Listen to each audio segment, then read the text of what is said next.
Matteo Bozzato in corsia 1 per la Riviera, Lorenzo Mazzonna, Rarinante Stadria Monfalcone in 2, Niccolò Vanzetto, Antares in 3, Pietro Discardi, Riviera in 4, Stefano Sasso, Città Sport Vicenza in 5, Marco Pellattiero per la Leo Sport in sesta corsia.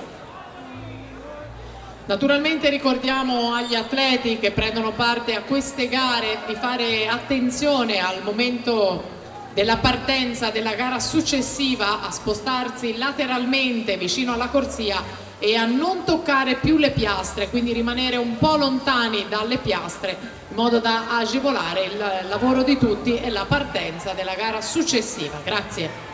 Niccolò Vanzetto intanto a metà gara prende in mano la situazione, 1:01:59 davanti a Mazzonne e Pellattiero.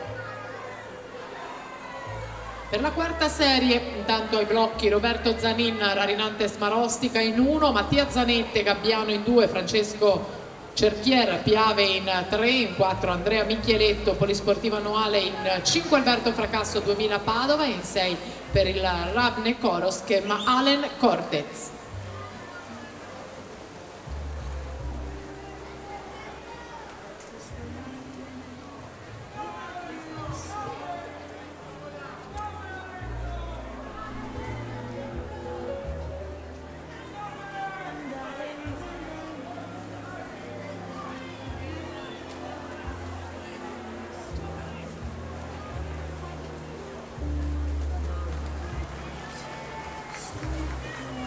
E dunque bel miglioramento per Niccolò Vanzetto che va a 2:08:15 in testa alla classifica provvisoria quando parte la quarta serie ragazzi.